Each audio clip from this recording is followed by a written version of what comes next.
Amados irmãos, paz e serenidade a todos os corações. Os profetas foram os reveladores do Antigo Testamento. A missão do revelador é descobrir o que está escondido, é abrir a mente e o coração e expressar o que está neles. O povo do Antigo Testamento acreditava que a mensagem vinha do próprio Deus. Para eles, a revelação acontecia quando havia uma manifestação do que estava na mente de Deus. Acreditavam que Deus é o Senhor da aliança. A aliança é o pacto, é o acordo que era feito entre Deus e o seu povo, não é? Então, o pacto feito no sopé do Monte Sinai, que estabelece promessas, compromissos, não é? A aliança que foi feita estabelecendo os compromissos e as promessas de Deus para com o povo de Israel, são os princípios básicos da aliança. Né? Esse pacto, esse acordo estabelecido, né? Feito com os israelitas, e aí os israelitas tinham o compromisso, né? De aceitar com fé e obediência. Eles acreditaram que Deus chama e prepara Moisés para ser o líder de Israel. E manda Arão, irmão do Moisés, auxiliar no processo de libertação de 450 anos de escravidão no Egito. Deus se revela, então, por meio do decálogo, construindo a aliança que é o relacionamento entre ele, né, Deus, através da obediência à sua lei. Registrado no livro de Êxodo, no capítulo 18, e no 19, no verso 22, no capítulo 25, nos versos de 1 a 8, e também no 26, capítulo 26, versos de 1 a 37, toda essa relação, todo esse compromisso, toda essa aliança que foi feita naquela época com o decálogo. Deus deu instrução de quais seriam os procedimentos do povo. No livro de Números, no capítulo 1, de 1 a 4, os versículos, também no 19, e no capítulo 2, versos de 1 a 34, depois vai lá para o 4, no versículo de 1 a 40, registrado também todo esse momento histórico do povo de Israel com esse relacionamento com Deus, trazendo então as regras, os procedimentos que o povo deveria ter para que tivesse a proteção divina. Então, assim, tudo estabelecido lá, como o povo deve, né, viver, como deveria viver, e é como deve viver até hoje, porque a lei é de todos os tempos, não é? Muda a forma de interpretação, de análise, e as situações modificam, mas, como Jesus disse que não veio destruir a lei e os profetas, né? Então, como é que o povo deve viver? Como é que o povo deve adorar a Deus? No Decálogo foi colocado a lei moral, não é? No Decálogo, nos 10 mandamentos, a lei moral. Mas foi estabelecido também na época as regras da lei civil, da lei disciplinar, porque nós não podemos nos esquecer que foram 40 anos de passagem, né, pelo deserto, caminhando para a terra prometida. E vejam bem, esse povo tinha sido escravo no Egito. Então, os hábitos, os procedimentos, não é? Então, a lei civil, ela visava estabelecer as regras, né, disciplinares para o povo. E junto com ela, então, a lei moral, que ficou condensada no Decálogo. Nós entendemos, então, que a primeira grande revelação da humanidade, que é uma lei para todos os tempos, é exatamente esse Decálogo estabelecido nesta aliança entre Deus, não é, que eles acreditavam que era o próprio Deus, e o povo de Israel. E os 10 mandamentos é importante que a gente relembre sempre, né? O primeiro que diz assim: eu sou o Senhor teu Deus, que te tirei da terra do Egito, da casa da servidão. Não terás deuses estrangeiros diante de mim. Não farás para ti imagens de escultura, nem figura alguma de tudo que há em cima no céu e do que há embaixo na terra, nem coisa que haja nas águas debaixo da terra. Não os adorarás, nem lhes darás culto.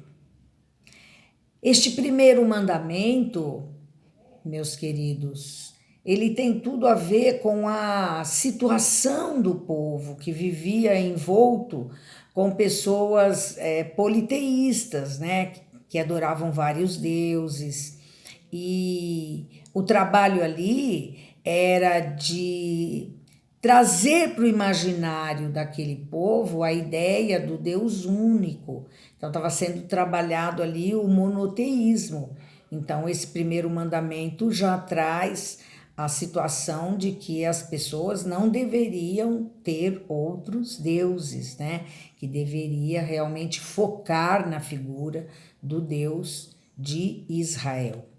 Aí o segundo mandamento: não tomarás o nome do Senhor teu Deus em vão. De novo, reforçando esse conceito, né, do Deus único, do Deus grande, do Deus todo-poderoso.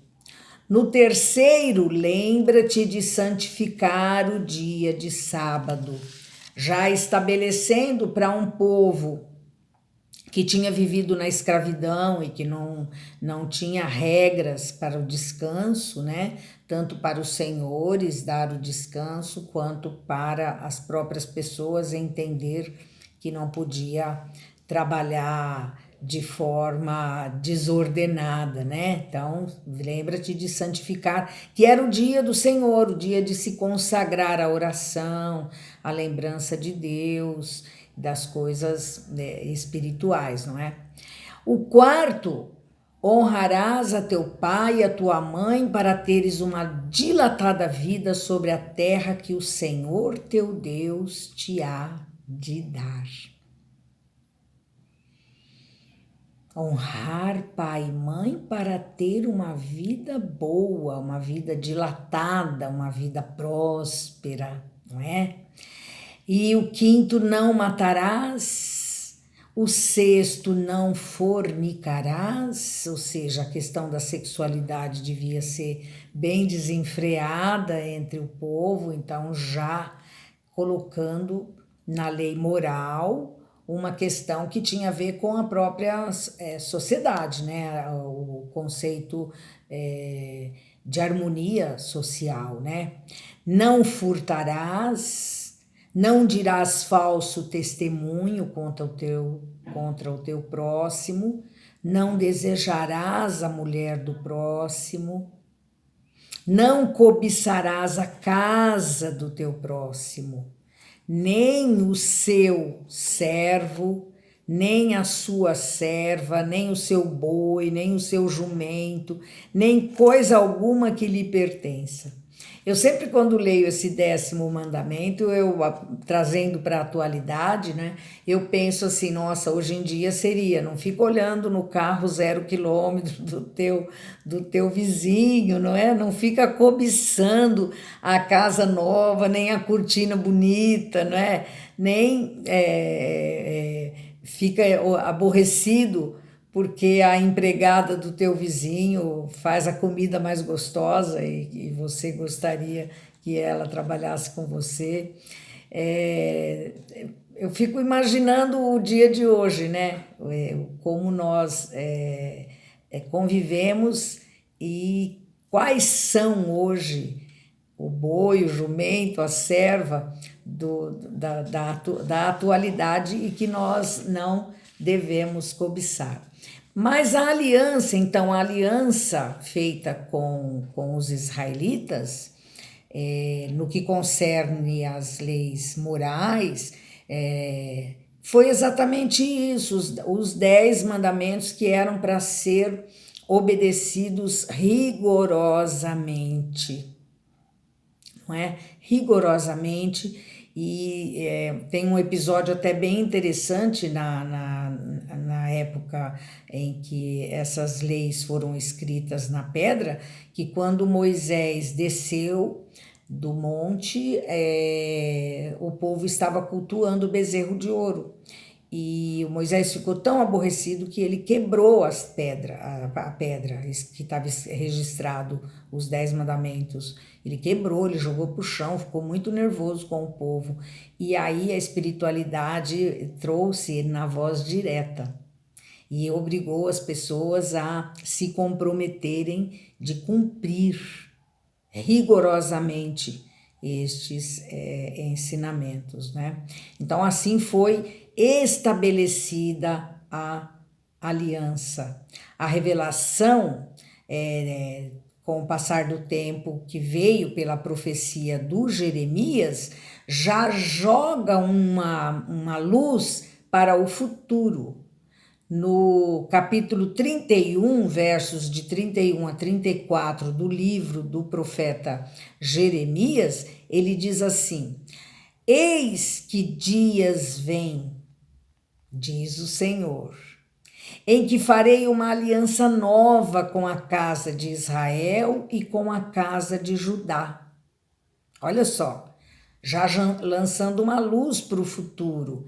E é interessante a gente observar que quando o povo estava meio desanimado, porque cumpria as regras desses 10 mandamentos, não é coisa fácil. Até hoje é difícil para muita gente seguir esses ensinamentos. Então, quando a pessoa ficava desanimada, os profetas, né, traziam ensinamentos e palavras de consolo, de conforto, de próximos dias mais tranquilos, mais amenos, né? Então ele diz que vai vir um dia em que uma nova aliança vai ser restabelecida entre Israel, com toda a casa de Israel, com toda a casa de Judá. E aí ele diz assim, ele continua: não conforme a aliança que fiz com seus pais, no dia em que os tomei pela mão para os tirar da terra do Egito, porque eles invalidaram a minha aliança. invalidaram a minha aliança, apesar de eu os haver desposado, diz o Senhor. É como se fosse um casamento que tinha sido feito e muitos tinham feito coisas que não eram adequadas, não é? Esta aliança que farei no futuro, né? É como se Deus estivesse falando. Eles acreditavam que era o próprio Deus, né? O profeta estava trazendo essa mensagem, mas esta aliança que farei com a casa de Israel, e depois daqueles dias, diz o Senhor, porei a minha lei no seu interior. Ó, a minha lei, a lei de Deus, no interior da próxima aliança que eu farei. E a escreverei no seu coração. E eu serei o seu Deus e eles serão o meu povo. Então, olha só, a próxima aliança vai ser colocada no coração das pessoas, vai escrever no coração, e eu serei o seu Deus e eles serão o meu povo. Olha que a primeira lei foi escrita na pedra, e essa seria escrita no coração. E não ensinará mais cada um a seu próximo, nem cada um a seu irmão, dizendo: conhecei ao Senhor, porque todos me conhecerão. Então, quando chegar o tempo da próxima lei que virá, segundo o profeta, já não era chamado de conhecer ao Senhor, porque todos me conhecerão, desde o menor até o maior deles. E o profeta diz o Senhor, porque lhes perdoarei a sua maldade.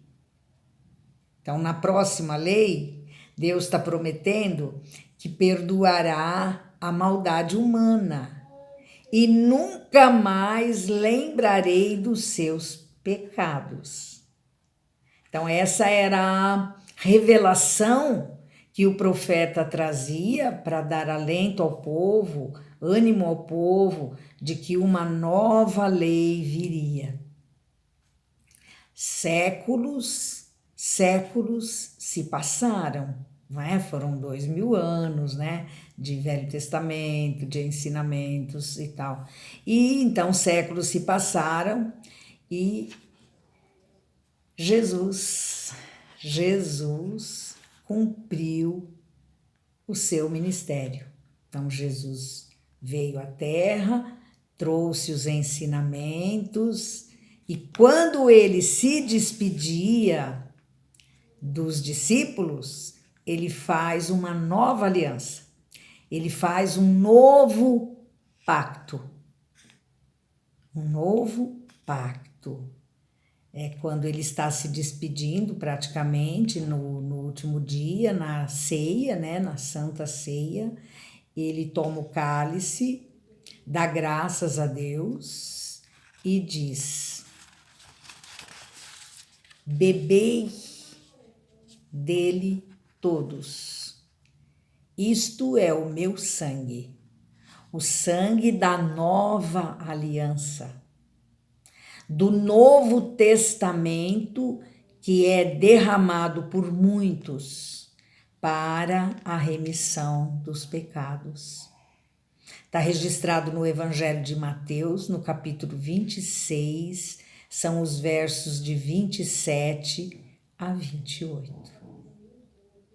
Estabelecendo a nova aliança. Então, assim, é como se ele dissesse para aquelas pessoas, e por tabela para todos nós até hoje, tudo que eu ensinei durante o meu ministério, durante todo esse período, tudo está sendo selado aqui agora, com esse brinde, quando a gente brinda saúde, por tantas coisas, né?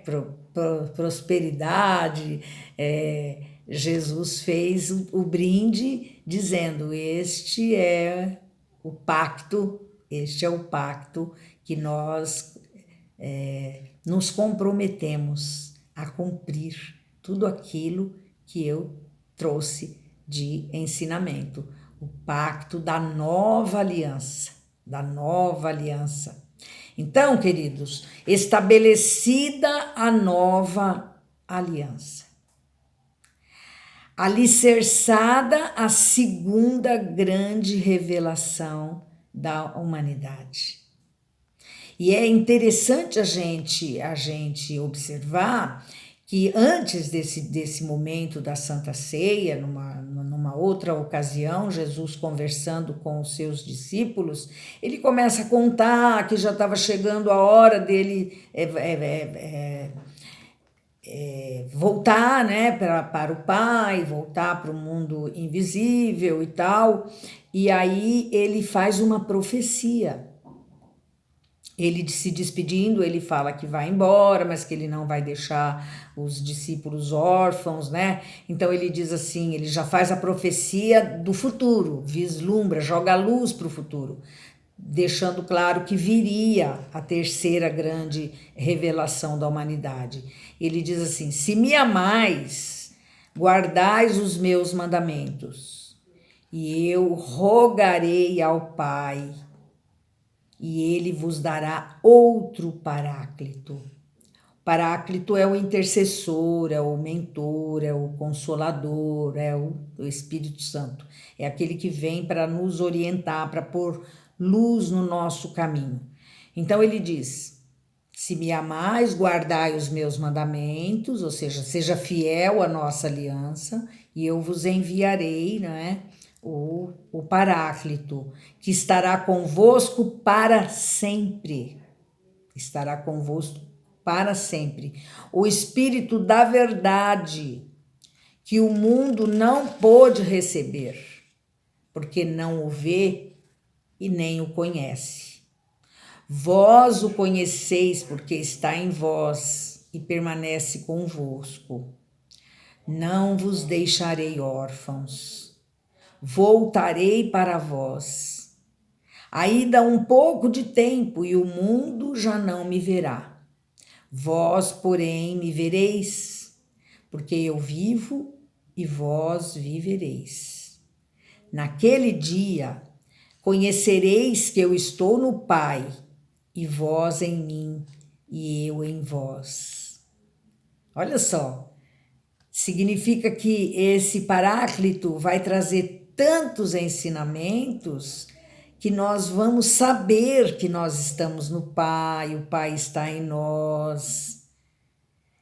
Quem recebe os meus preceitos e os observa, esse é quem me ama. Quem me ama será amado pelo Pai, e eu o amarei e me revelarei a ele. Isso está registrado no Evangelho de João, no capítulo 14, os versículos de 15 a 21. Percebam, meus queridos, o combinado, a aliança. Está fazendo ali, nessas palavras, um pacto. Cumpram, sejam fiéis, e vocês vão receber o alento. E o Paráclito veio, queridos. Em 1857, o lançamento do Livro dos Espíritos marca o advento da terceira grande revelação da humanidade. Filosofia com base científica e consequência religiosa, que é o prosseguimento dos ensinamentos de Jesus Cristo. Que possamos honrar o nosso Mestre Jesus, estudando e colocando em prática tudo aquilo que ele nos trouxe desde lá de trás, porque Jesus está presente no Decálogo, depois presencialmente com a sua vinda e hoje com os ensinamentos da doutrina dos Espíritos. Muita paz, que Jesus nos abençoe.